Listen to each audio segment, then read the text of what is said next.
it goes back to your point about the purpose here is to be able to have easy comparisons from apples to apples across states. And so what we're talking about here is the benefit of a common standard, is you can actually say if they're the same set of 12 standards that we're testing in third grade reading across the country, it both means that we can compare ourselves to other states. It also means that you can now have one set of people developing tools or supports for teachers or assessment measures, all of those things that teachers need to do their practice well. You can now have all these companies competing to develop one set of good practices. And I think it is really important. This is not a federal program. This is run in collaboration with a series of local governing agencies and private organizations that are going to develop. How can you say it's not a federal program? It sounds to me like... It's not run by the federal government. But it's not run by the state. It seems like it's run by a conglomeration of states. It's run by the National Governors Association, which is a consortium of 50 governors, and by the chief state school officers, which is 50 state executives in education. So it's really local leaders coming together and saying, we want to help develop a set of standards. But not my local leaders. If my local leaders want to do something above and beyond that, are we allowed to do so?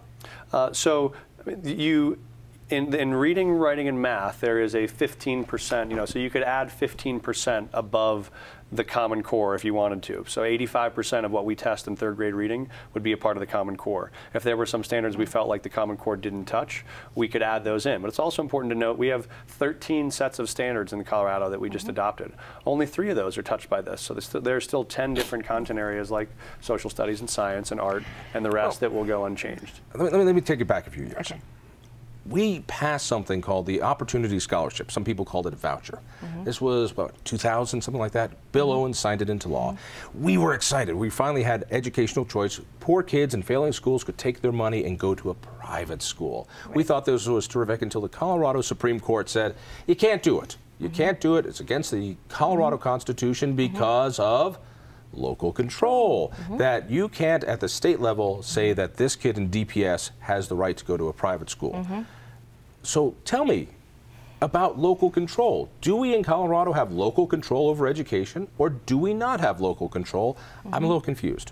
Well, John, that's a great question. And so when we look at this, honestly, I just have to say that I'm very, very concerned, and I would encourage school districts to not sign on to Race to the Top, or Colorado to not sign on if it's going to have to require us to use Common Core.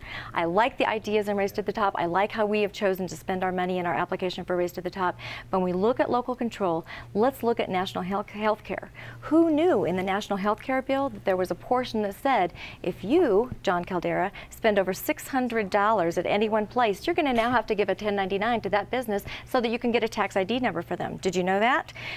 I am afraid that in the Race to the Top, what's there is the unwritten part that we're not seeing.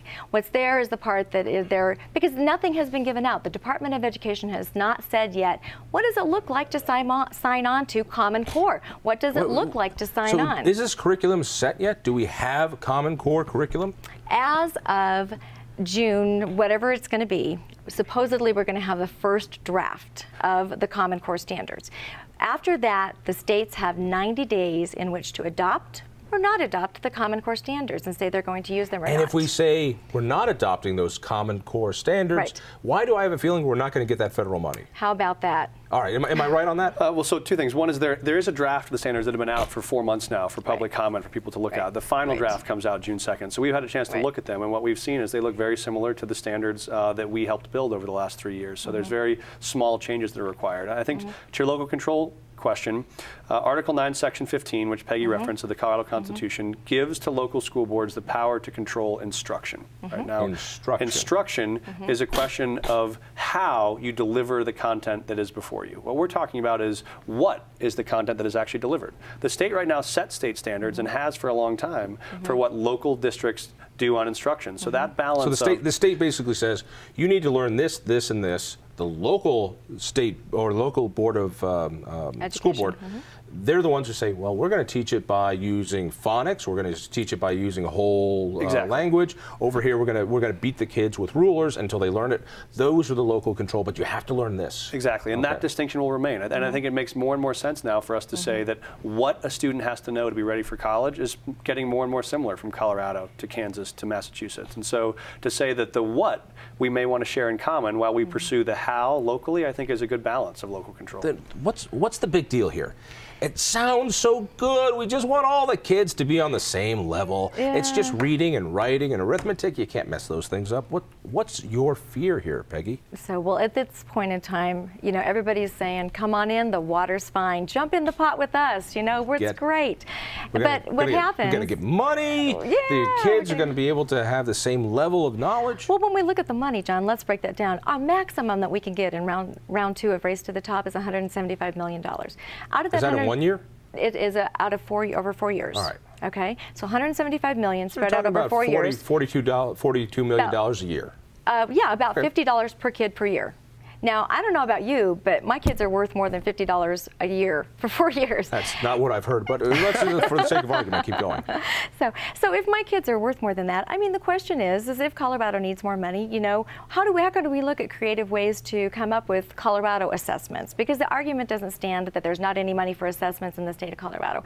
We've already got $15 million that the legislature has allocated to us next year, just like they do every year for the assessments. And that includes some revision and tweaking to have the assessments aligned. But doesn't this fall in your lap? Now, he's a legislator, but you're on the state school board. So he's done his part. He passed a law, and he got into a lot of hot water with the unions. He took on his own party. Good for you. I checked for bombs under your car, by the way. But now you on the school board are going to have to say, yes, we, Colorado, are going to accept these national standards. Or not. Or not. That's right. And the makeup of the board is still somewhat Republican, isn't it? It is. There's seven members on the state school board. 4 of them are Republican, 3 are Democrat.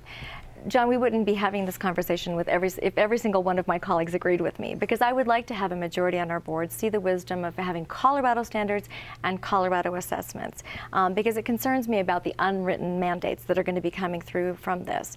You know, what's next? Is it history, revisionist history? Who are you going to go to when your son or daughter go into school and all of a sudden they're learning about socialism instead of the Constitution of the United States? And I think all of us here are patriots. And but you let's don't not have a say problem with that it's not the going to happen. state making the curriculum.